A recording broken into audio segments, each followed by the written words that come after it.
Hello, everyone, and welcome to this public event that is hosted by the Swiss NGO DRR Platform on disaster risk reduction in the humanitarian nexus and the question how it can contribute to sustainable humanitarian impact and resilient development. My name is Jana Junghart, and I am advisor for disaster risk management with Helvetia Swiss Intercorporation. I am also member of the core group of the Swiss NGO DRR Platform and was main organizer of our annual workshop on the same topic. So I'm very glad to welcome all of you here and hope we can enjoy good conversation, good learnings in the upcoming 90 minutes. I know that most of you would probably like to engage directly in a discussion or learn about contents, but let's first share some technical tips with you. So if you have comments or questions, and that applies to my presentation, this also applies to the talk show that we are all looking forward to, please post them in the chat and we will manage to direct them to the speakers. In case you cannot hear or see after having joined this conversation on Zoom, it is indeed best to click on leave and then rejoin the event. Usually it works. We are recording this event and it will be made available online. At the end of the event, I will share the link. So in case you would like to share it with colleagues and other interested interested parties, you are invited to do so afterwards.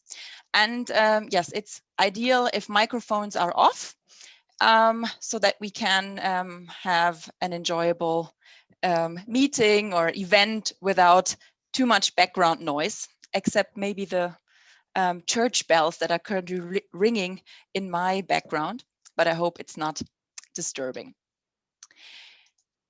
Okay, so this being said, I'm coming to the agenda for today. It is pretty straightforward. We are now in the welcoming part. I will afterwards share some insights on where we stand related to the humanitarian development nexus and share as well key messages from the Nexus Practitioners Workshop last week that I mentioned right before. And at 4:30, we will I will hand over to my dear colleague Rupa Mukherjee, Director of Advisory Services with Helvetia Swiss Intercorporation, who is hosting the long-awaited talk show. I will close at about 5:30 with a few remarks, and then we hope you enjoy the rest of your evening or afternoon. I would like to structure my welcome along 3 questions. Question number 1 is, who are we? And the answer is pretty simple. We is the Swiss NGO DRR Platform, a network of 20 Swiss-based NGOs who is dedicating its work to increase the resilience of women and men, communities and governments through disaster risk reduction and climate change adaptation. We and our partners, we work towards capacity strengthening, conceptual support, and advocacy on different, let's say, subtopics and working streams related to DRR and climate change adaptations. Our partners are both Swiss and international, and our funding comes both from own contributions of the member organizations and from program contribution through SDC Humanitarian Aid, for which we are very grateful. Thank you very much. If you are interested in learning more about the platform, if you're not yet very familiar with us, I encourage you to join or to go to the website drrplatform.org to learn more about upcoming events, but also resources and learning material that we have published. And as we are working on DRR and adaptation, and as increasing the resilience is our major, let's say, is at the center of our mission, the humanitarian development nexus in one form or the other has been part of our journey since our inception in 2011. My second question in the welcoming part is, who are you? So who is the audience? And therefore, I would like to ask you to go to menti.com. And if you are on the landing page, to enter this code. We will also post it in the chat so that you can quickly enter it, just copy paste it.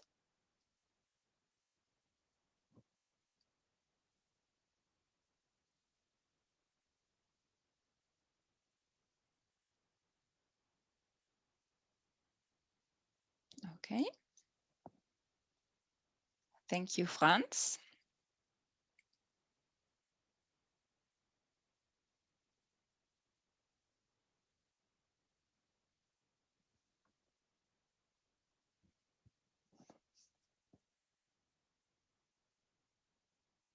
I think we can go to the first question.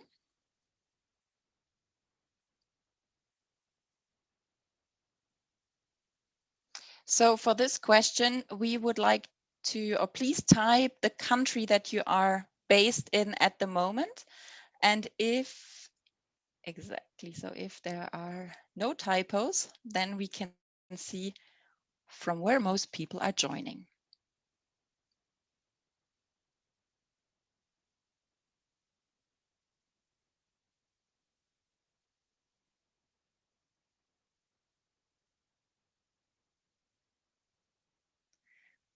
Right, let's wait until we fill the 50. I think we have a good overview.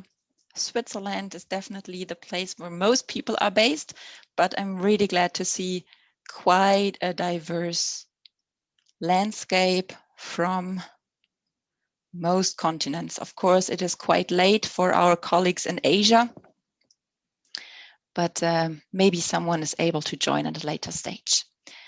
Can you go to the next question, Franz? We would also like to know, what is your institutional background? So rather humanitarian, rather development, or both simultaneously? Which is the major hat, institutional hat, that you are wearing?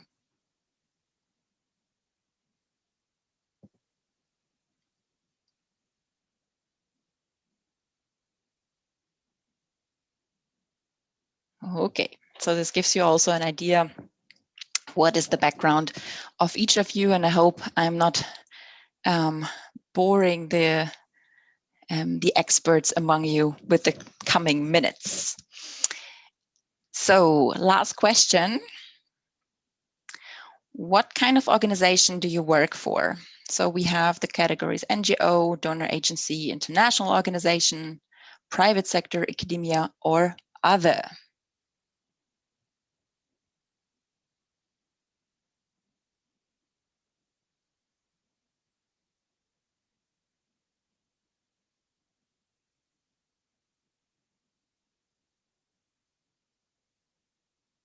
Okay, I think this is also pretty straightforward. So thank you to the colleagues from the NGO platform and other colleagues to join us in such good numbers. Very glad that we could also attract some members of the, let's say, donor landscape, international organizations, quite a few. And yes, very warm welcome, of course, also to our representatives from the private sector and the three others that, yeah, we haven't further specified. Thanks a lot. I think we're done with the questions, right? I think there was not a fourth question. Yes, exactly. So we have reached the end of this presentation. Thank you very much, Franz, and thanks to all of you for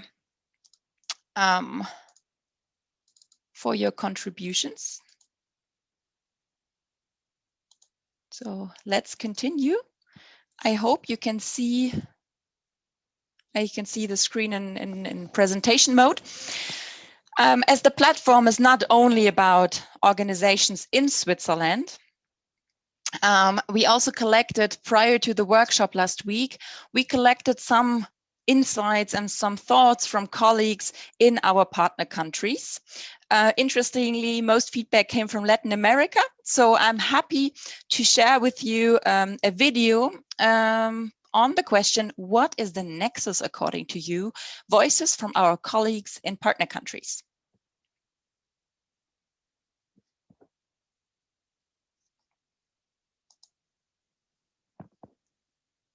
We're also waiting for Franz to start the video. Thank you so much. Es muy importante porque en la medida que nosotros vinculamos nuestras acciones humanitarias con los procesos de desarrollo, obviamente vamos articulando y logramos en un corto tiempo volver a la normalidad. Pero no queremos volver a una normalidad como la anterior, sino que en base a las lecciones aprendidas, poderlas catalizar y lograr procesos de desarrollo sostenibles. Nexus means more collaboration, of course, across all the mandates to reduce the needs, the risk and the vulnerabilities. El nexo entre ayuda humanitaria y desarrollo nos apoya a solventar las brechas existentes en situaciones humanitarias en la población. Las necesidades de las personas son en un momento atendidas a través de la ayuda humanitaria y esto impulsa a estas personas a negar su condición actual, principalmente cuando han sido afectadas por algún desastre. Esto nos brinda la oportunidad de trabajar con estas mismas personas, apoyarles a solventar su situación en un momento precario y darles las herramientas para poder sobrellevar en una sociedad que en un momento puede ser compleja. For Arvetas Bolivia, the humanitarian development nexus refers to the building of systemic resilience for disaster risk reduction and implementation of structural measures for adaptation to the effects of climate change. This means working at different levels, national, subnational, and community level. The current context of emergencies and disaster is characterized by more frequent, prolonged, and severe events, closely related to the effects of climate change. These factors favor the condition for increasing the level of vulnerability of people living in precarious conditions.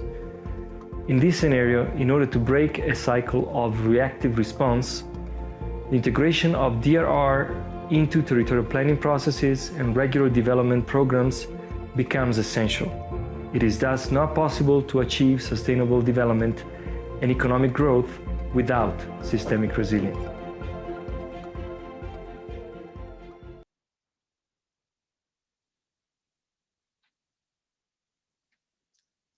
Thank you, Franz.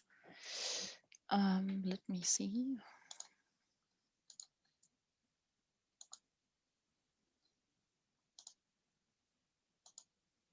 Okay. Yeah, so thank you to our colleagues from Honduras, El Salvador, Bolivia, and also Switzerland to share with us what they think the nexus is and how it is important.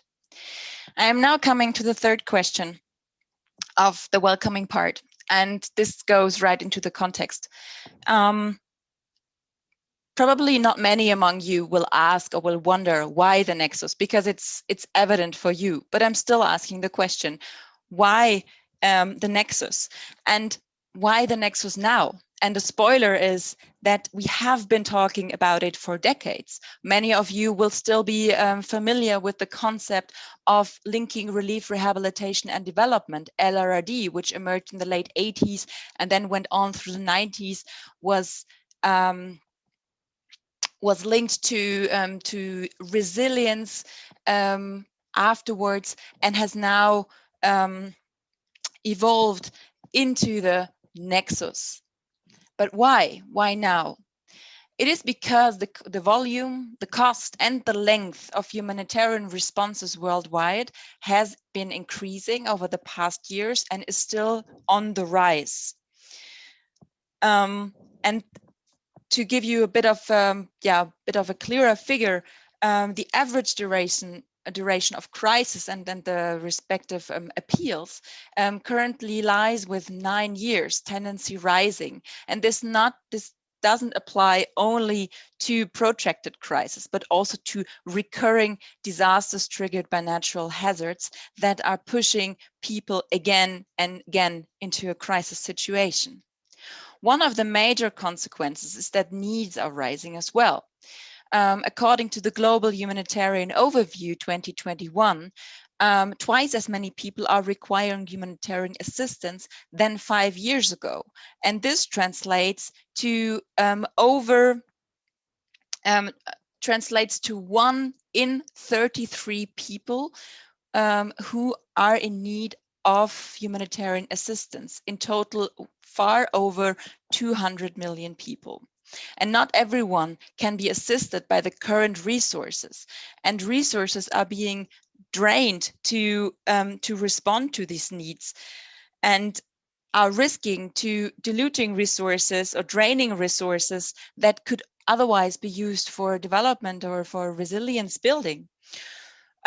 So while only today 2/3 of the needs of the resources are being or can be sourced, the needs are rising. And therefore, the current Nexus policy calls for better alignment between the development system and the humanitarian system, which is a product of the World Humanitarian Summit, where the alignment with a third dimension or with a third system was proclaimed and much asked for. The links to the peace community,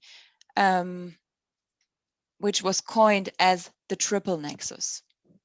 And if I quote Hugo Slim, this would be the triple win so desired by Nexus theorists: humanitarian aid, developmentally applied, which builds up peace. But as you may guess, it is not so simple. And this is also due in part to the so-called humanitarian development divide. I know that this graph or this overview that you will see is very simplistic. It does not cover the complexity of the systems, but it's just to give you an overview of why we are talking about the humanitarian development divide and which challenges may arise if we are discussing the nexus.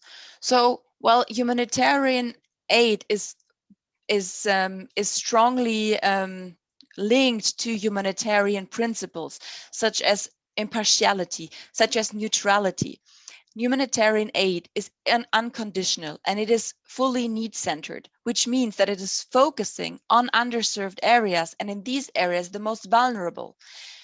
By its nature, it is short-term planning and short-term implementation, also in the expectation and in the hope that the response will support populations in a way that they can move out of that crisis, of that disaster situation as soon as possible. Development cooperation is grounded or is founded on the SDG, the Sustainable Development Goals, and is in its nature rather conditional and rather state-centered. It is implemented through multi-year planning and implementation, and by definition focusing rather on accessible and more state-controlled areas. So if we look at those two and look at the nexus and what it could also bring and what are the fears related to it. From the humanitarian side, there often is the fear often is voiced that humanitarian principles might be compromised, especially when peace or security issues get mingled too much with humanitarian responses. So a politicization of humanitarian response is feared, as well as an exclusivity of aid. From a development perspective, one of the major fears is that resources are being drained towards humanitarian response that are then not available for structural issues and longer term development. And that more links might also imply that one remains much longer in an aid delivery mode. As said, this is very simplistic, and we all know that the the reality also looks a little bit different. But what does the Nexus mean in practice? In practice, it means the early application of development principles in emergency settings. It means the integration of prevention, of anticipation, and of disaster risk reduction elements in development cooperation. It can also signify a smooth transition between humanitarian aid and development cooperation, or it usually does. And it requires a thorough and joint context analysis, which can allow to think outside of your respective box. We also asked our same colleagues, what do you think DRR can bring to the Nexus? And I'm happy we can share their responses just in a minute.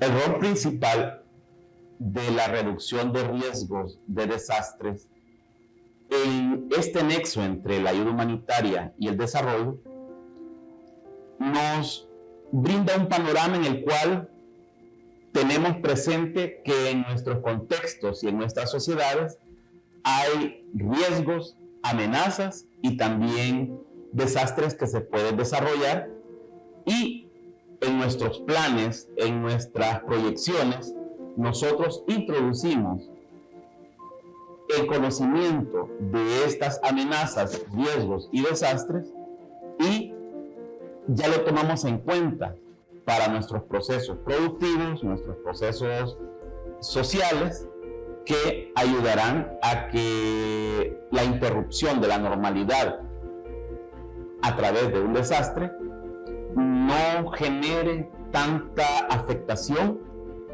a la línea de desarrollo que llevamos como sociedad.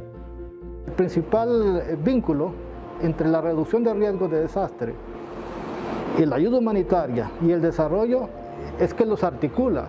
Y de esa medida empezamos ayuda humanitaria, reducción de riesgos de desastres, y obviamente en la medida que vamos implementando acciones de reducción de riesgos de desastre, vamos fortaleciendo el desarrollo de las comunidades, vamos logrando procesos de desarrollo más sostenibles a diferente nivel, y eso nos permite obviamente garantizar los mejores niveles de desarrollo para la población beneficiada, que son la meta principal de nosotros. The main role of disaster risk reduction in the Nexus means that DRR and climate change adaptation measures should be integrated into development policies and territorial planning processes. These areas provide conditions for sustainable development, ensuring access to livelihoods and water for rural communities, as well as sustainable growth of urban centers. The Nexus should be the bridge that integrates the specific concept of resilience to reduce risk and development, with tools and instruments suitable for urban and rural contexts.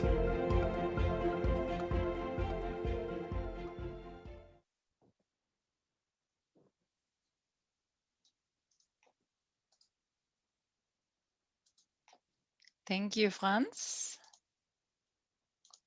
So, coming towards the end, we are fully in line with what our colleagues are saying. So DRR can be an important entry point for collaboration between parties, also between conflicting parties, because it can be easier to talk about one technical issue related to preparedness or mitigation infrastructure, which then can help enter into a longer term dialogue. It also is a window of opportunity, and I know this expression has been used so many times, but it is because most DRR projects start or have their starting point right after an event has happened, a disaster took place, and people are shocked, are traumatized. So it provides a window of opportunity along the same objectives of everyone at the table for building back better and reducing losses, reducing damages, to make sure that what has happened is not going to happen again. And on the other hand, looking more from the development side of things, DRR allows to sensitize for the importance of risk thinking towards risk-informed development, reflecting the Sendai framework and the SDG. And it also allows to ask the question, what could happen? what can we allow to happen and what can we do to bridge the gap between what can happen and what we can allow to. And this already brings me to the key messages from the workshop. We identified three angles or three dimensions through which the nexus needs to be operationalized. And the first angle are the people. And when we say people, we mean staff, partners, we also mean donors, but also local constituents and local stakeholders. And their involvement and their buy-in, so to speak, is crucial. So Nexus cannot be a policy thing if it wants to be meaningful. And those people, or these people, need to be capacitated to be able to act in a flexible manner. This also needs us to the more institutional settings of planning. As we are bringing through the Nexus different spheres together, which increases complexities, we also need even better plans, even stronger focus of what could happen. But we also need a good balance between standard procedures and processes, between scenario planning with different outcomes depending on different triggers, and ad hoc decision making, both by head office, but also by our local country offices and partners. And the third dimension is, of course, funding. For the sake of alliteration, we call it payments, but of course we mean funding. So the importance of resources that are being allocated, be it external resources, and we will come to that in the next slide, but also internal resources to be able to work more flexibly and to respond to and to anticipate. We also formulated messages that we want to share with decision and policy makers. Number one, that we must ensure that the discussion around the Nexus involves country officers, partners, and local stakeholders alike. Sharing and devolving responsibility is in the spirit of the localization agenda, which is crucial for the Nexus, but it requires a mind shift towards local decision-making and resource allocation. And we do admit that also we here still have a lot to learn here. We also talked about innovative and promising funding instruments like the anticipatory humanitarian action instruments like crisis modifier, etc. They are being developed and they are being tested. But for them to reach scale, they require also an enabling environment from implementers and donors alike, which can allow them to increase flexibility and go unwalked paths towards resilience, so to speak. Again, as a DRR platform, this doesn't come as a surprise, but we still consider disaster risk reduction as an important entry point, both for humanitarian and development work. And we consider it indispensable if we want to accelerate progress in the SDG and beyond. So I am mentioning this because we are talking a lot about disaster risk reduction and the potentials, but we cannot oversee some blind spots that we as DRR community may have, and where it is important to think or to open our DRR work towards the third dimension of the Nexus, while adding the peace dimension to the Nexus increases complexity even more, but it becomes also ever more relevant, not only in fragile contexts. Integrating conflict sensitivity through conflict-sensitive project and program management is for us, or should become, a minimal standard that we as a DRR platform are committed to implement. Also here, we have a lot to learn, but also here, we are interested on hearing your thoughts, ideas from the talk show guests, but also from the audience, how we can ensure that this becomes really a standard. And with this, I'm already at the end of my presentation, at the end of the first part of this event. And I would also like to thank all the colleagues that worked with me and we as a team on this public event, but also on the workshop, and this which gave us the basis for this event. So thank you to Tony Yer, thank you to Andrea Schmid from the Swiss Red Cross, thanks to Bruno Uskine from Helvetas, and to the colleagues Refullen and Franz Thiel, who supported us in conducting this event, facilitating it and ensuring that there are no technical glitches. So now, welcome to the first edition of Swiss NGO DRR Platform and Partners, which is going to discuss the question, how can DRR contribute to sustainable humanitarian impact and resilient development?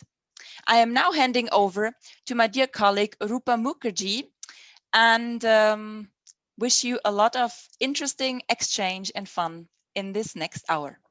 Over to you, Rupa.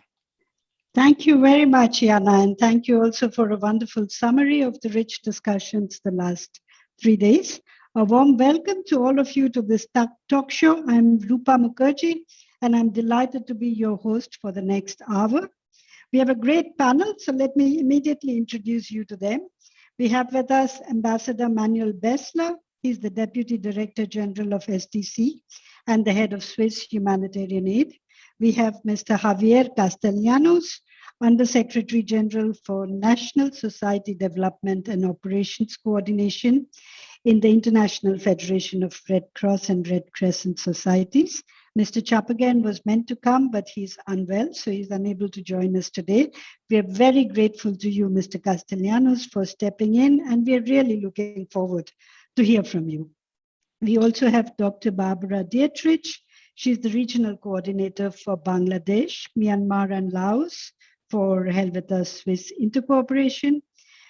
We have with us also Mr. Ernst Luber. He's the Head of Program Department at Swiss Solidarity. And Mr. Bert von Daniken, Country Director of Mozambique with Solidar Suisse. So I'm delighted to have such a diverse and rich panel. In terms of the talk show, I will open the floor with a couple of questions to our panelists first. We will keep this round short, about 3 minutes per questions, to have adequate time for questions from you, from the floor. I invite you to already start using the chat function, which you see at the bottom of your screen, and to type in your question. You could also type in a comment or a reaction to what you hear from one of our panelists. Please indicate to which of our panelists you're addressing your question. And my colleague Refullen is moderating the chat. He will share your questions with our panelists. We are not a very formal group here, so we will from here onwards address each other by our first names. So please feel free to use the first names also to indicate to whom you address the question. So I am Rupa, and I will address our panelists by their first names here onwards. In the interest of ensuring good sound quality for all of us, I ask you to kindly keep your mics muted when you're not speaking. Thanks a lot. And with this, I would like to open the panel with my first question to Manuel. And we heard from Jana just now the key messages from the Swiss NGO DRR community on the humanitarian development nexus, but also the importance of the third link, which is CSPM. How are you approaching the double nexus work in SDC? And what are some of the practices you use to promote work at the nexus? And maybe you could also tell us a few of the challenges that you're facing. So over Thank to you very much. Manuel. Thanks, Rupa. Thanks, Jana. Thanks, everybody around the global, like the virtual table we are meeting here. Great to be with you. And I look very much forward for an interactive, indeed, discussion. Look, when you ask me, Rupa, how you, SDC, approach it, I would say first with a lot of respect. Nexus is a term that is used, if not to say overused, very easily. You know, we have to work with Nexus, we have to next each other better. Easily said, more difficultly done. We also mentioned in your question challenges. We in SDC are structured very conservative way, in a conservative way. There is a humanitarian domain where I'm working, then there's a development domain, and there is a global cooperation. And we have even our budget lines, more or less according to these. So it's a bit sort of rooted, institutionalized, these silos. And I mean silo not only in a negative way, because there are different ways of working. Nexus is important, does not mean everybody does everything. And we just model everything and have one big smorgasbord of good intentions, because that's not good enough. We approach it with, it starts very basically. Now the humanitarian aid is in a different office. We bring these offices together just to have on the same floor, in the corridor, or even the same cafeteria, this possibility to meet, to see, to interact with each other. As much as I liked, I have to admit, very much having the humanitarian aid under one roof and being a bit under one flag, the team together helped a lot to unify that spirit, but it reinforced the firewalls, which is not good. So this is one approach. But of course, much more important is, beside buildings or offices, is the way we work. Look, the challenges are tremendous out there. And I'm the first, although I worked 30 years, and now I reveal my age nearly, 30 years in humanitarian aid.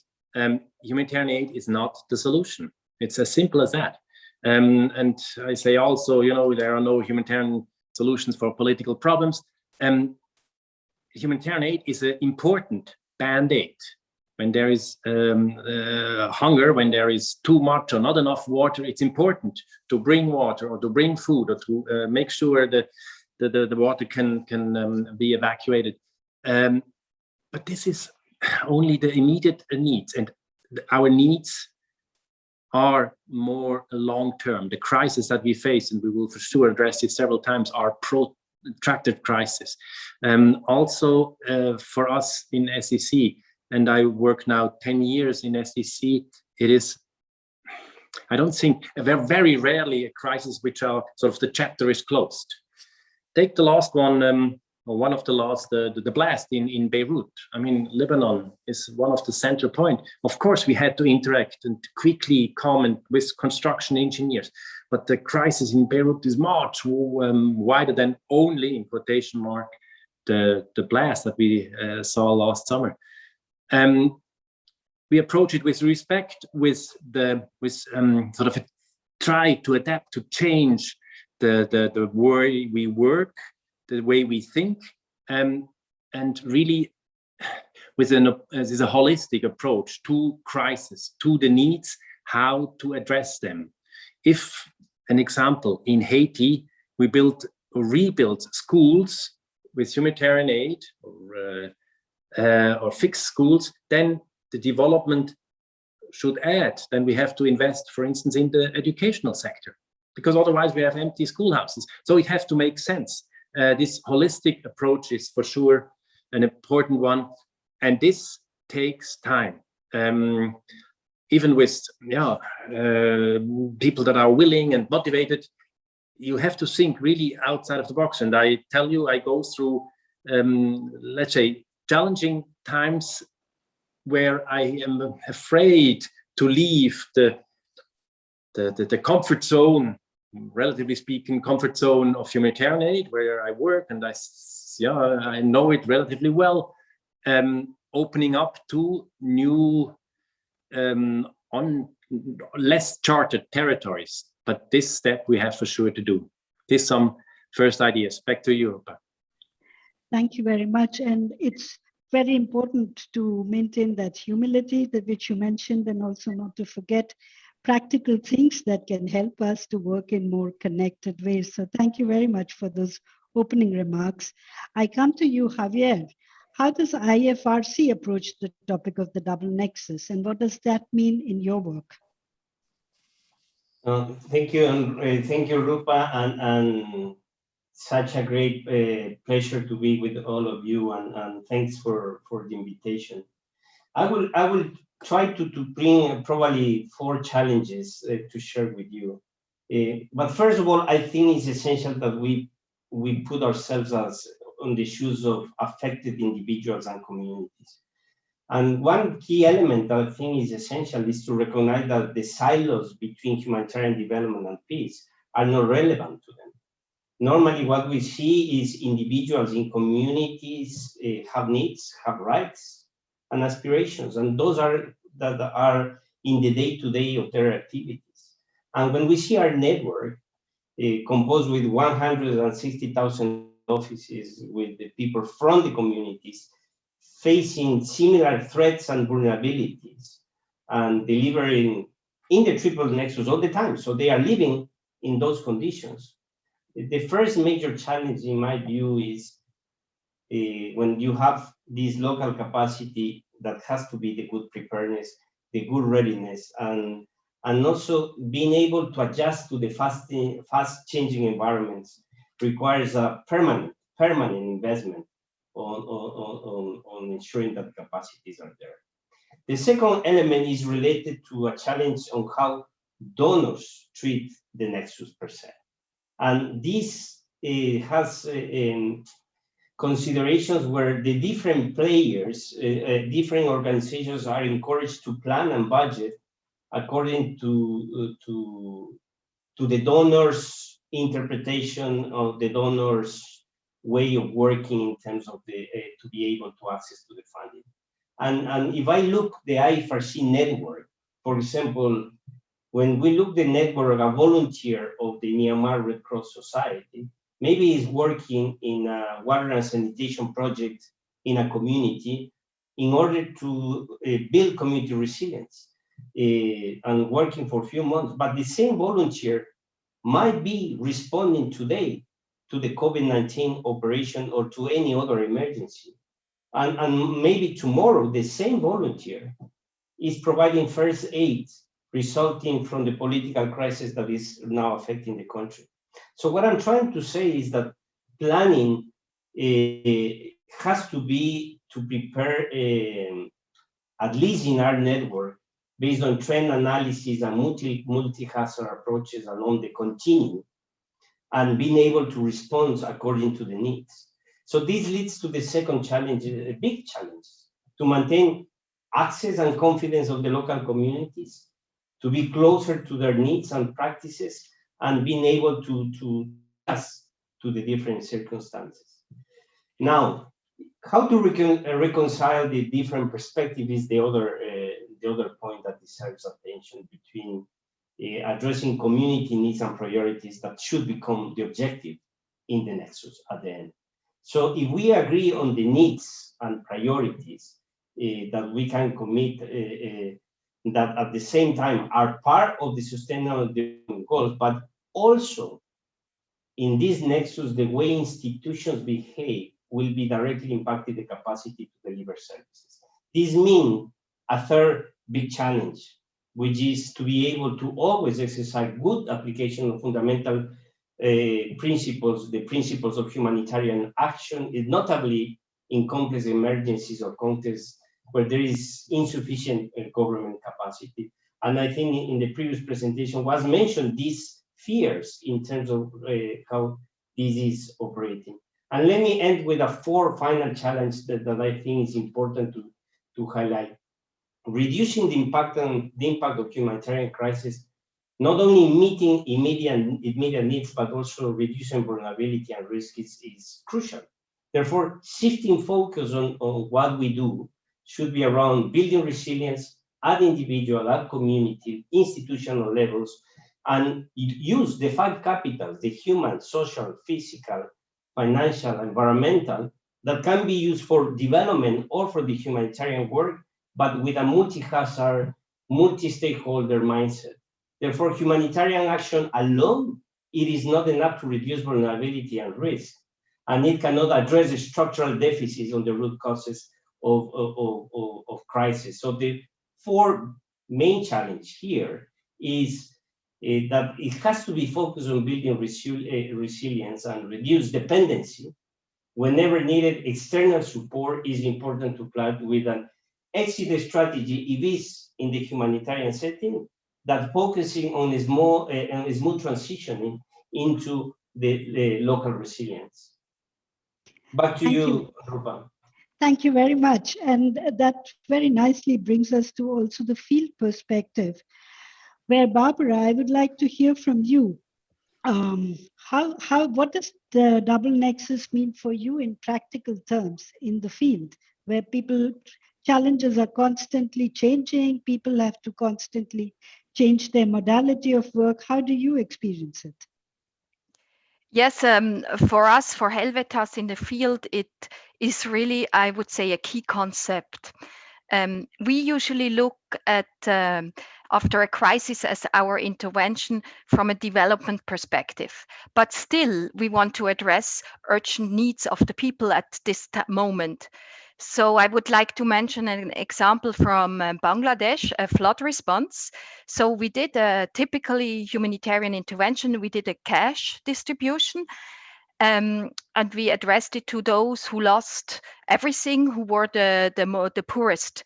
But we also advised them on business planning, but for that we didn't do that ourselves. We used local service providers. Local service providers are business people, small-scale business people who live in the area. For example, a vegetable trader, and this vegetable trader, he or she knows exactly what is needed. What do the people in the nearby city eat? What is the demand of the market? So they directly advised and the small-scale farmers who were our beneficiaries what to grow. And once the harvest comes, the farmer can also easily has this connection to the trader, to the market, and can call him or her up and also sell his products. So this worked very well. So the producers could regain income, could start their production again, and at the same time they were better connected to the local markets. So we are also trying to apply the same response in the Rohingya refugee camps. So here we also worked with Rohingya to have them to have a kitchen gardening, but we also use the approach of local service providers. So these like small scale vegetable traders, they came or they are coming still into the camp. They advise the Rohingya families and so on what to grow and how, and like that we try to make this connection. It's an economic connection for sure, but here we also try to touch a bit the famous Triple Nexus. So with this positive economic relationship between the small-scale traders of the host communities with the Rohingya families and community, we hope, or we are really trying to increase also the acceptance of the Rohingya in the host communities. And we have not finished the project yet, and we are still observing how to really build up this relationship, but it's starting to work. So that's a field example of a Nexus or Triple Nexus project. Thank you, Barbara. And very concrete examples of how you can use development approaches to address humanitarian challenges while also going beyond the principle of do no harm, but also concretely addressing the potential drivers of conflict. Thanks a lot. With that, I would move to you, Ernst. You represent an organization which is a key actor in the Swiss humanitarian aid world. How are you addressing the topic of the double nexus through your financing, through your work? Well, first, thank you for inviting me. Many thanks for the Swiss NGO DRR Platform for their work as well.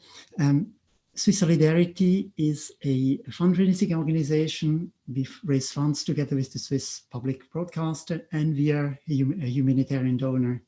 We fund Swiss NGOs, basically. I think the issues have been quite well defined already. At the core, our work is about meeting the needs, protecting the rights of people for whom the nexus and our approaches are not relevant, basically. That's what Javier already mentioned. That's quite basic. So, but at the same time, the humanitarian logic has its place and is legitimate and must be done in certain situations. The same applies for the development approach. And so our challenge is really then to be right in what we do. How we go about this is we very much pay attention to the quality of assessments, because every crisis is different and the situation is constantly evolving, and every situation has an optimal mix of humanitarian instruments and of development instruments. And we just want to make sure that the Swiss NGOs on the ground, they do their work properly to identify what is most relevant for the people at this specific time. So it's a question of relevance and very much also of timeliness, because we work in those project cycles and they last for 6 months, and the situation changes. So the agile programming is quite key and is important that actually activities are adapted. We are very keen actually to help people with recovering sustainable livelihoods as soon as possible, but only when possible. We had an experience, for example, with Heritas in the Philippines, where we funded a market-based livelihoods program just 1 year after Haiyan. And we discovered that this was probably just a bit too early because the situation wasn't ripe as well. So it's not easy.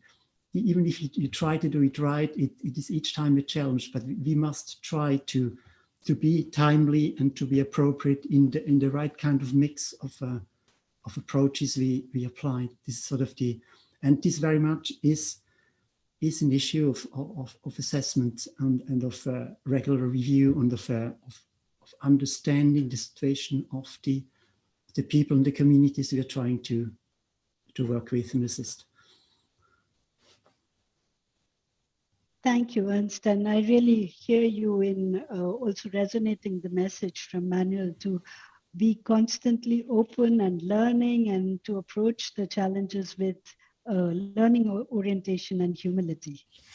With this, I would invite Beat. Very glad to see you, Beat, from Mozambique. It's all working out. You have worked for so many years on this topic. You've addressed it from a conceptual perspective, and now you really live the nexus challenges, I guess, in your field function. How are you approaching the topic, and how are you, for me, it's important that we also hear from you how you harness the potential of the double nexus to have meaningful, sustainable impact. Beth, I think you're still muted. Here we go. Sorry. Do you hear me? We never know with the connections here, so I hope I can stay with you during the moments that we are sharing. Yes, thank you for the question. Actually, yes, about Solidar Suisse, maybe just briefly, Solidar Suisse is a development agency. We're working very much in democracy, decentralization, so we are very much linked as well to local governments. We're working in labor rights, unions as well, work and training for young people and vocational training. So this is our background. 2019, we had a huge disaster called Idai cyclone. It really affected the central area where we have the offices. I'm not in the capital. I'm here in the central region called Chimuyo. It's Manica province. And this triggered a massive response from all donors, agencies, international NGOs. And we had to react to the needs. Importantly, we realized that we can benefit from the contacts we have from our development cooperation programs with local governments. So we could link immediately to those engaged and responsible for the people in the region. And it was also the moment where we tripled our staff. You can imagine you're I don't know, 8, 9 people, and all of a sudden you're 30 people here. So that's a management issue as well. One of the issue is that people understand why all of a sudden so many people are here. Why do we engage in humanitarian assistance, and what is the role of everybody? So after this event, we basically did 3 things. It is, we change the strategy. We have one strategy where this is included, and it goes through the disaster management cycle that is just behind me. I had to explain it to the staff. They didn't know exactly what this is.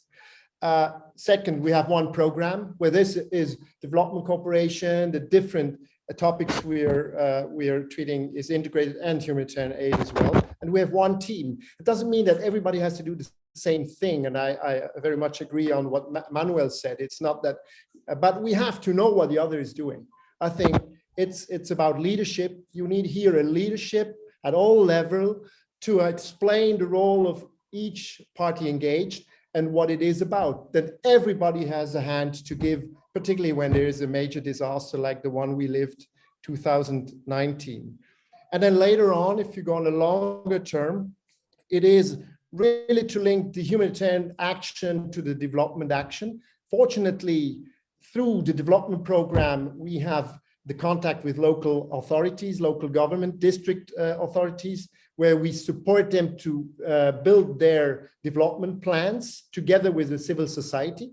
And this is a marvelous moment to speak about DRR, to speak about how can we build back better? How can we assure that the next cyclone will not affect as much as the one that we lived in 2019?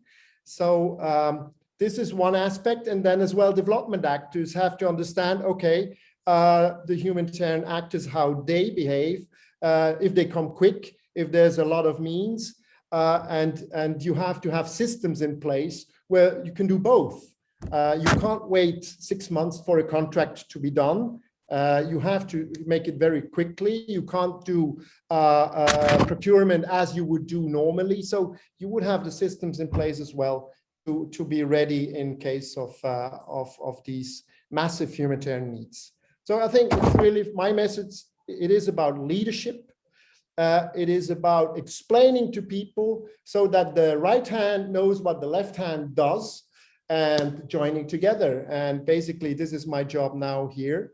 And I think this is a job that takes some time, definitely, but quite exciting. Thanks a lot, Bert. And you really emphasize the importance of working with existing local institutions, building on local relationships, but also respecting the urgency of the situation and modifying our ways of working and adapting them to the needs. I would now turn to you, Rif. Are there questions from our participants that we could ask our panelists to react to respond to? Yes, thanks, Rupa. There's a couple of questions that are coming up now. Evelyn Studer mentioned that she found the comments on the humanitarian development nexus interesting. She felt that there is a little bit of an underemphasis perhaps on the DRR focus, or the DRR aspects. For example, specifically, what's the added value of DRR? One aspect of which would be community of practitioners. And I would invite Evelyn, if I didn't get it right, to intervene. But I think that question would be something that perhaps Manuel or Ernst could respond to. It's really, yeah, what's the added value of DRR in this Nexus context? Ernst, would you like to? I can try, yes. Please, yes. After disaster is always before the disaster as well. So we, at Swiss Solidarity, we're very careful in our reconstruction programs to rebuild any buildings so they can withstand not only the kind of disaster that happened, but any other disaster that may happen in that region. So it's based on risk assessments. And it's based on disaster resilient building principles. We're also very careful to when we come out of the assistance phase to put an emphasis on diversified and resilient livelihoods, because we think then that disaster resilience is very much based on resources that households have to be able to withstand future disaster. So it is sort of it is linked to the nexus very much, and well, it goes both ways as well, because disasters can then destroy development gains as well. And there's quite a lot to do as well. So we are sitting on the humanitarian side of the divide somehow, but it's just a message to the people on the development divide. In Nepal in 2015, I was concerned when I saw how little preparedness there was for the earthquake in a much announced situation, really. And this is a challenge for us. We at Youth Solidarity, we cannot do much because we after a while we have to close our funding because we depend on our way of fundraising. But that's an important point as well, to work on preparedness and for future disasters. Thanks, Ernst. Manuel, would you like to complement? Yes, very much so. Thanks indeed. Great question, and important question, particularly, of course, to this forum. Look, when I said humanitarian aid is not a solution, if you go a bit further, that means we have really to address the root causes. And the root causes of crisis and of disaster, of needs, is often the lack of resilience. And in order to be resilient, you have to anticipate. You have to know the risks. And there we are in the midst of the DRR discussion. So we have to strengthen resilience of fragile communities. And this we do with anticipatory action. And there we need urgently DRR. In this regard, it's very important. Perhaps this is a weak point in the SDC or in humanitarian aid of SDC, that DRR is sort of seen or perceived as a humanitarian side product, which is not the case.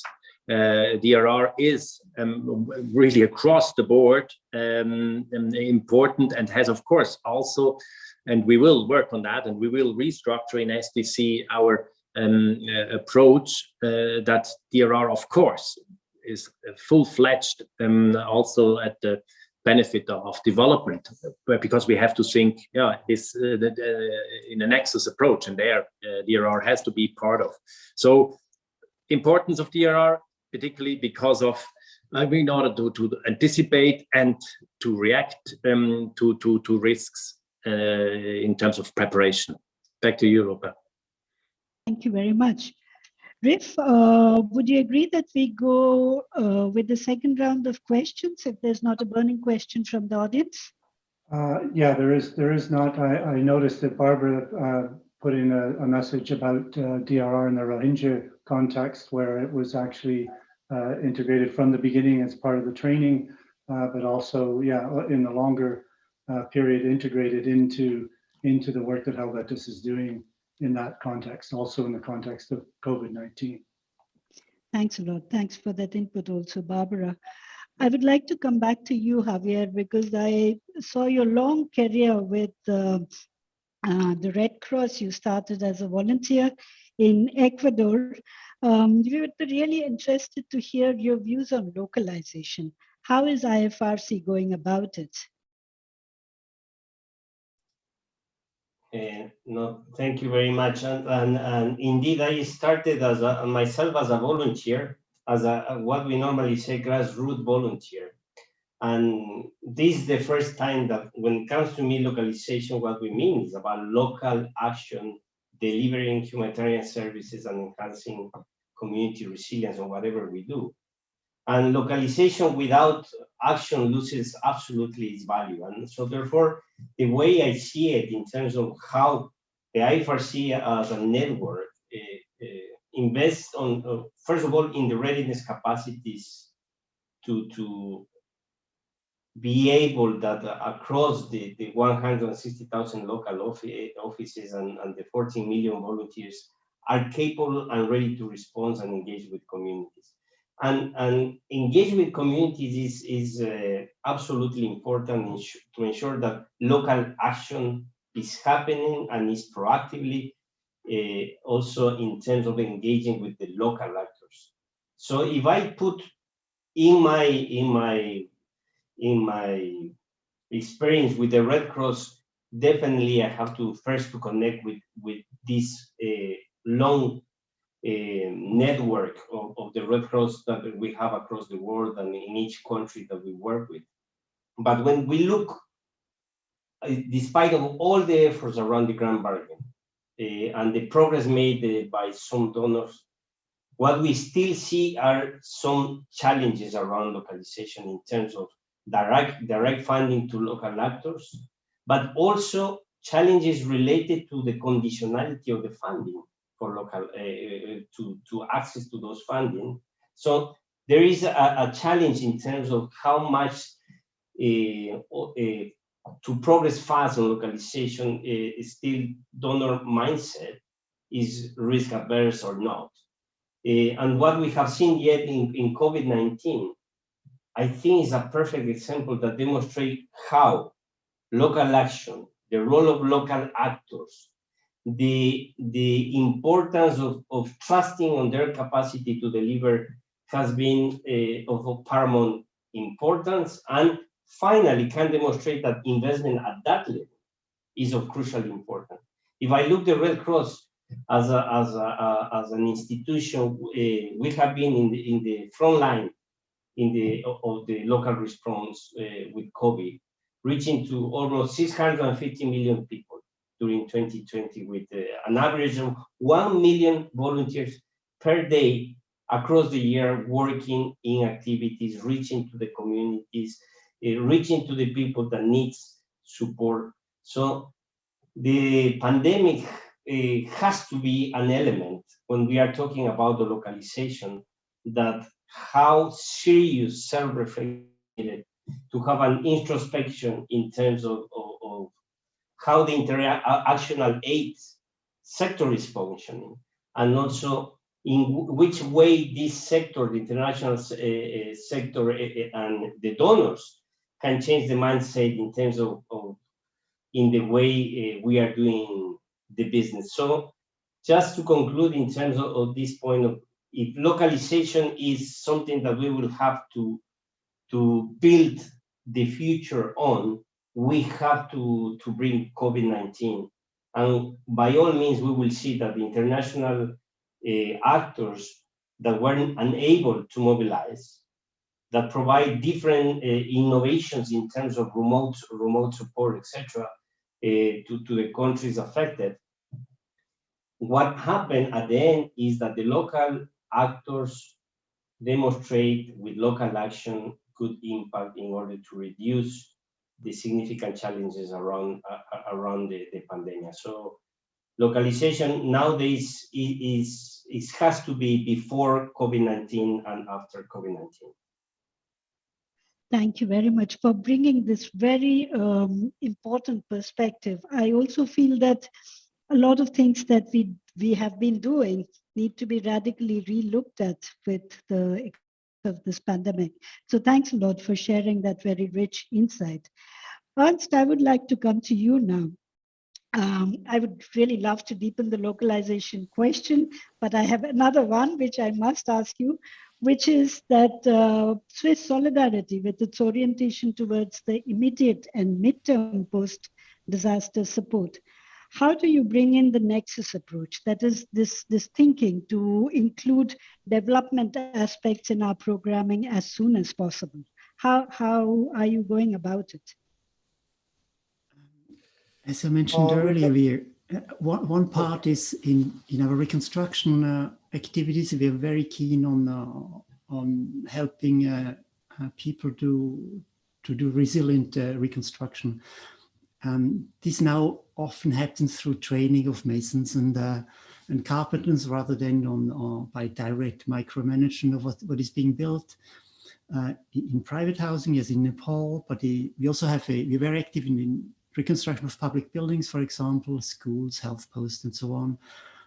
We try to go quite early to the rehabilitation of resilient livelihoods. What we don't do is supporting assistance to, say, states, to government actors for their preparedness and so on. So there are limits of what we can do because of the origin of our funding and our sort of general outlook. But I think we're we take great care to be sure not to linger too long in a distribution humanitarian mode and to switch over to other more resilience building approaches. Now, an interesting element in the whole discussion is also cash, which we promote a lot and which sort of prevents everybody of trying to micromanage other people's priorities. And this means that we somehow have to, well, hand over responsibility, and maybe then the resilience building is not ours, but is the households and communities' choice to do then. I think this is quite an interesting issue, and I haven't really thought it through entirely what it means for DRR, but maybe the DRR community has ideas on that.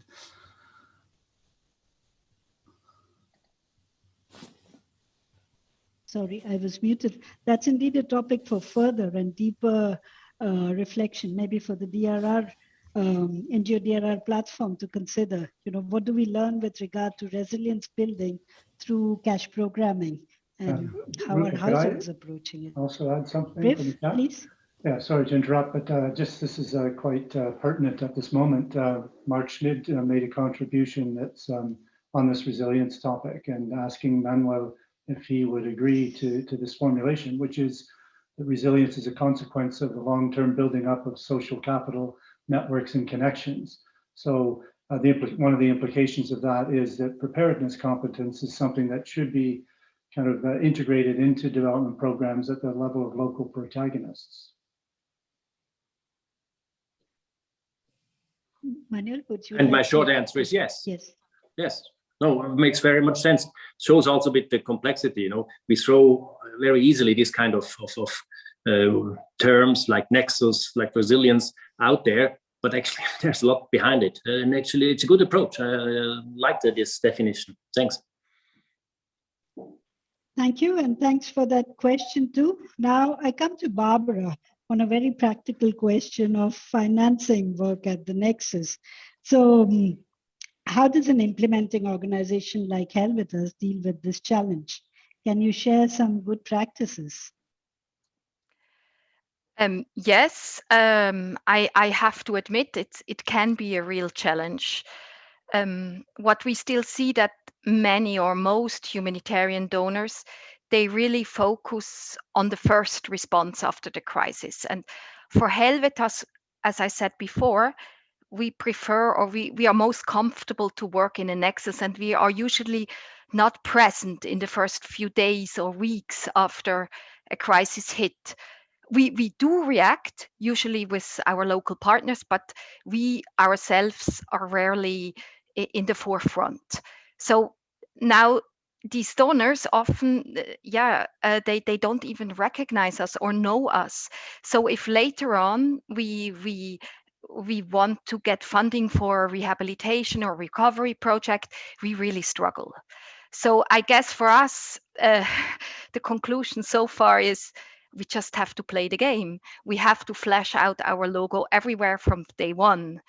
But still, I think it would be good if donors would also look out a bit more and look who is already in the country, who has long-term experience with local partners, and then also address these.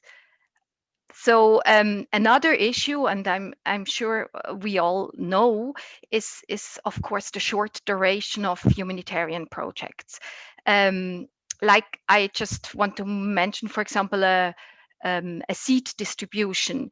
You have to really make sure if you distribute seeds that they're good varieties and adapted to local condition. It's all there. It's all in the Sphere handbook. But this to check if the seeds are good is not so easy sometimes. So that I myself, many years ago with ICRC, we distributed seeds and they were not so good, and we really got into troubles with local farmers, and that was really a bad experience. And it just was because we were under time pressure. And as much as I, for example, also like, as Ernst said, unconditional cash distributions. They are great. People have the freedom to do what they want. There is the challenge that you can only usually target some, like you target refugee or IDPs, but not host population. Or also some people get and some don't. So you can create challenges. You have to maybe think about really how much cash, what kind of scheme, and this needs time. It needs time to maybe also reprogram, to adapt, and therefore I really think it's very important in financing Nexus projects that donors are flexible and give you more time to extend the project in order to be really in a place to have a good conflict sensitive, effective, and hopefully also sustainable intervention.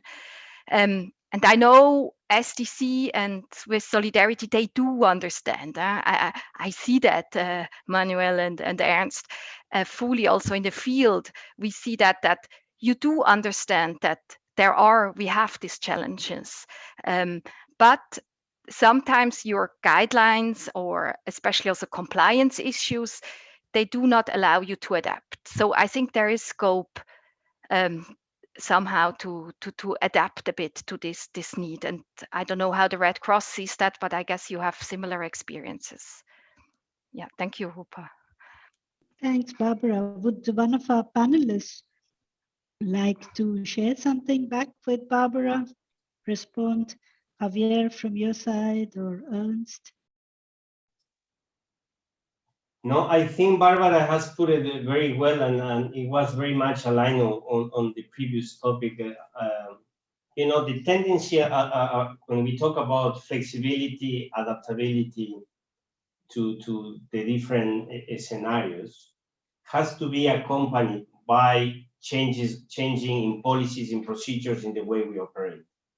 And what we can have a good vision, but if the policies, procedures are not changing, not adapting, then the challenges is always big.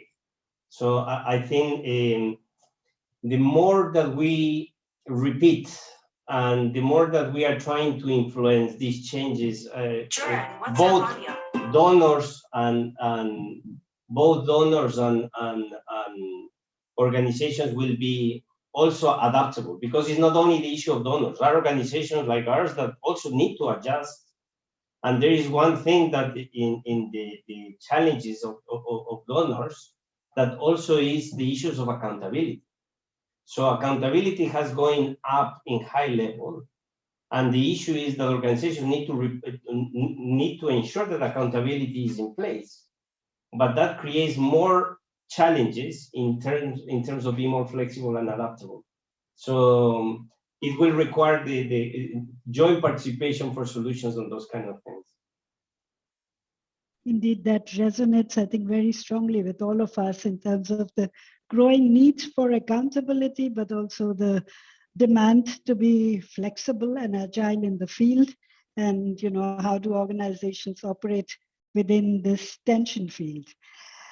I saw a comment from Nicole Riff, but I think my next question is to Beat, and probably that is exactly the point that Nicole brings, which is that, Beat, you have been a pioneer in this topic since probably the 1990s. You know, as Jana said, we have been talking about LRRD since then, and now we talk about the Nexus. From a optimistic perspective, and from the point that Javier made, that we need to constantly keep talking about it in platforms like this, do you find that we have managed to crack some of the hard nuts? Have there been successes? Oh yes, there have been. I think we can be positive. You're absolutely right. We were talking since more than 25 years about this continuum contiguum. This was the keywords at that time when I started, actually. And it's not a new thing. I think if I take one crack, I think it's what we're doing now. It is about DRR. If I remember in the year 2000, when somehow humanitarian aid said, wow, but we always have these disasters. We always have these damages. why can't we invest before? It was never done, actually. We didn't put money before the crisis. We put it right after, and then longer term for reconstruction. And then really the idea was, let's build back better. Let's make sure that people are more resilient. All the keywords that we use today, it was already thought. The problem was that the main actor in Switzerland, it was humanitarian aid, I have to say. And to convince as well, then the development partners saying, look, we should do this together. I mean, it's about development, it's about land use, it's about construction standards, all this, which is very much long-term development related. I still remember, since we have Javier, being in Ecuador, where we had a huge program, STC had a huge program for agricultural products. In Ecuador, we have one volcano, two, they're regularly erupted. It's Tunguragua. So every 7-8 years he erupts, and he would destroy the fields that are nearby. So they didn't plan for it. So there was no insurance system, or let's say, how can we be better prepared if this volcano breaks out and would destroy our seeds and our crop. And then they introduced it actually in their development program. So the mainstream of DRR is today, I think, acquired. It was not the case 20 years ago as easily. And what we are here, we are not only humanitarian actors, we're development actors. I mean, it has really brought a step forward. So I think, yes, there are good results. And again, it's about understanding the role of each of the components in the system of the international cooperation to bring it together. Thank you very much. And these are big steps forward. So thanks a lot to remind us of where we started and the achievements made. Of course, there's a lot more to be done. Rif, may I ask you, are there any comments, questions that we should take up now? Not now, no. And actually, it allows me to put my timekeeping hat on and realize that we actually are coming down to the last 7 minutes. Yes, yes. Yes, I am aware. Thank you very much for that reminder. This brings us to my last question. So there are still a few more minutes for colleagues from the floor to ask questions. I would like to come back to you, Manuel, and remind you and ourselves of a very powerful statement that was made last year in the Humanitarian Conference by Madame Danzi, who said that Nexus only means something if we put people in the center. And we would really like to hear from you and from SDC. How do you concretely put this into practice? What does this mean exactly? Look, everything, what we do in the development, humanitarian, international cooperation world has to have people in the center. That's our focus, that's our mandate, that's our duty. And if this we don't have this in the center, the focus on it, then we should be fired because we don't do our job correctly. How we do it? Very pragmatically again, and it's much better done as so often in the field because they have the advantage, sometimes the challenge, to be much closer and they see the needs. So we have to have a holistic understanding of what are the needs. And this, for instance, in SDC, we do with joint mission. I have the great pleasure and privilege to go with my development colleague, Thomas Gass. Now, this year, our third trip together. We were in the Horn, we were in Sahel. Now we plan a mission to the MENA region in order also for us to understand and to discuss and to interact, and of course also to have robust interaction with each other, the needs, how they have to be addressed. It's particularly tricky in MENA. Take Syria. I think it was Barbara who said, yeah, the humanitarian projects are mostly short-term.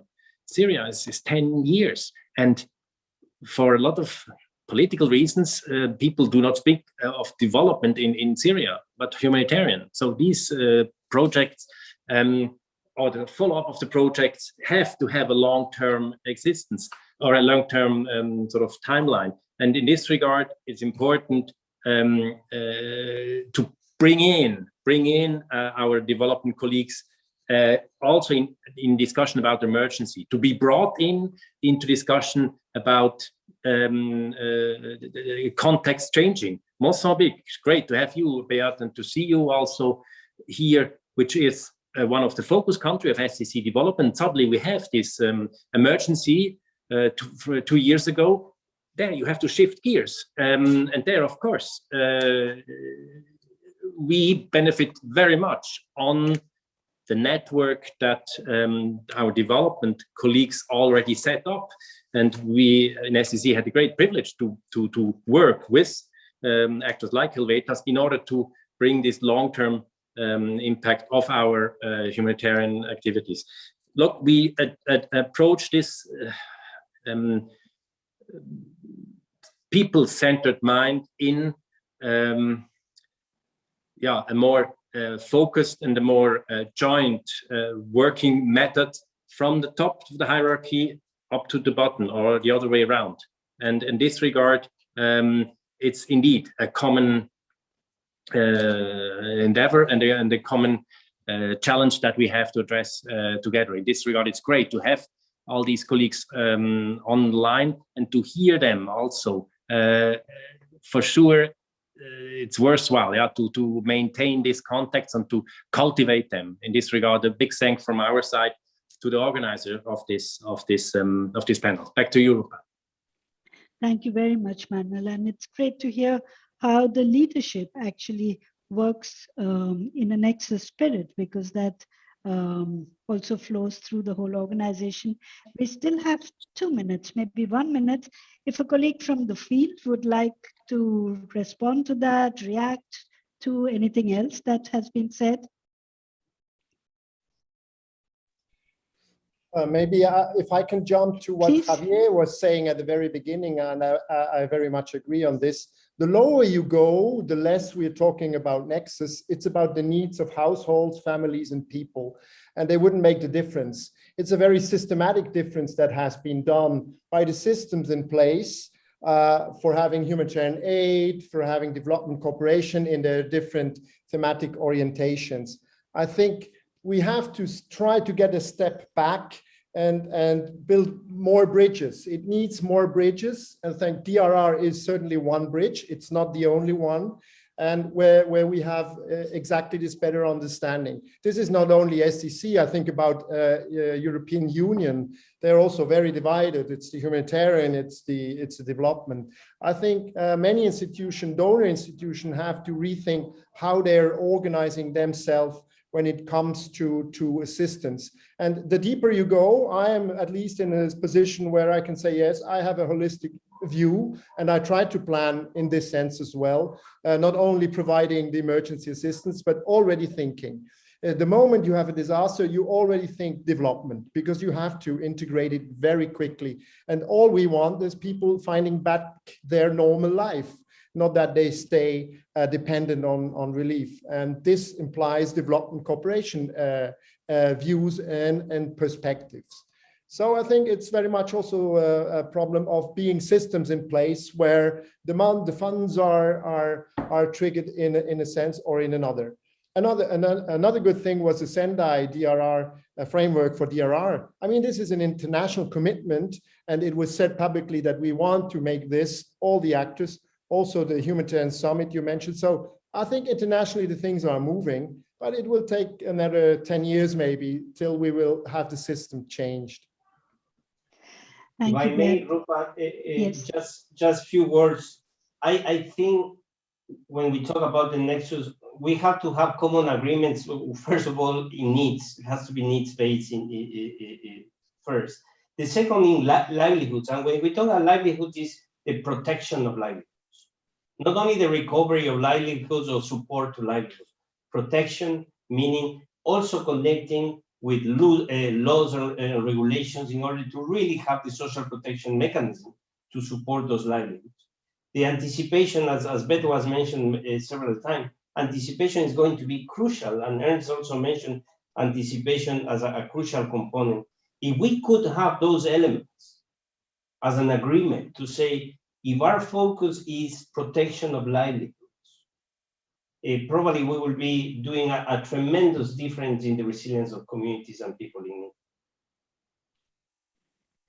Thank you very much. And that message really resonates a lot with me, because the real big threat that is also additionally present in the room is climate change.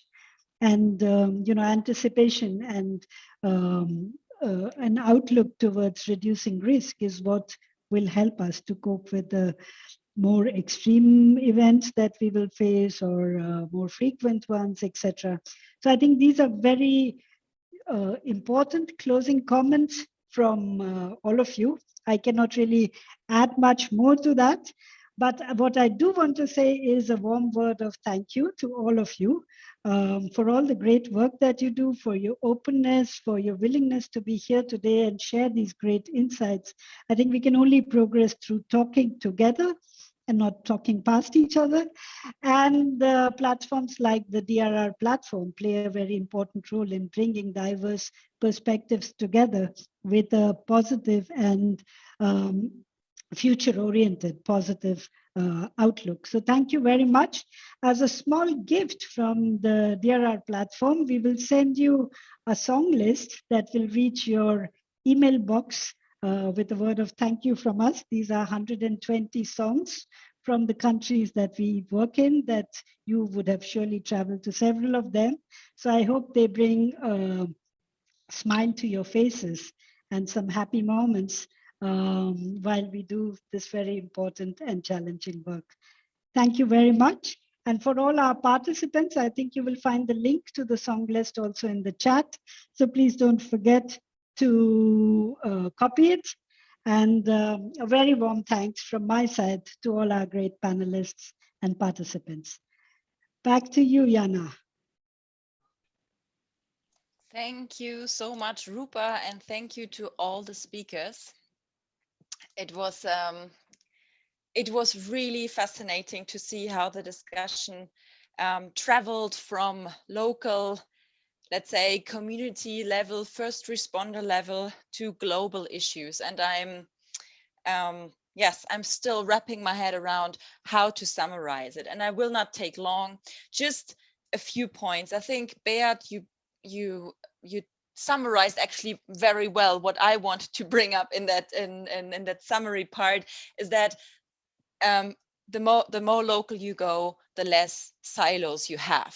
So for people, so everyone in the communities that we work with and in is already working on the triple nexus somehow, without a silo, without a policy. And this is something that we should keep in mind. For whom are we working, and how can we support the constituents that we are working with, and for in their needs, but also their aspirations. And I think this involves, this has closely linked to the nexus. And jumping to a very different level, something that I indeed missed to say in our key messages was the turning point of the pandemic, related not only to the relevance of the local responders and local stakeholders, but also related to the flexibility in funding and let's say a forward-looking trust of well use or good use of funds. And so we could wonder if it needed a pandemic to enable a more more open mind in how we approach projects, how we are able to shift funds flexibly according to the acute needs, and what we can use or what we can learn from the pandemic response for also our humanitarian development and our DRR work. I will leave it here. There will be a brief review, a brief report on that event and on the workshop jointly, which we will share on the DRR platform website. And this is also, I would like to share with you the documentation. All the presentations from the workshop will be available or are already available at the website of the DRR platform, so drrplatform.org. Maybe Franz, you could post the link, or I can post it in a minute in the chat. direct link again. And if you would like to re-watch the video of today's event, if you would like to share it with interested colleagues, here's also the link to the YouTube channel of the DRR platform, where we are going to upload this public event soon, so in the next days. If you would like to hear more about the platform, visit us on our website and be in touch with us. And of course, Ernst, I'm taking you seriously here on what you said. So what can the DRR community learn related to resilience on the cash-based approach? We will definitely discuss it in the core group, and maybe that's the potential for further collaboration between the DRR platform and Swiss Solidarity. With this, I would like to close this public event. I hope that you enjoyed the conversation and the discussion as much as we did, as I did. And thank you again, Rupa. Thank you again to all the speakers of the conversation and of the talk show. And I wish you a great afternoon, evening, or rest of the day, as we are even though we are at one table, one global table, it's a very different time of the day for each of us. Thank you to everyone, and goodbye.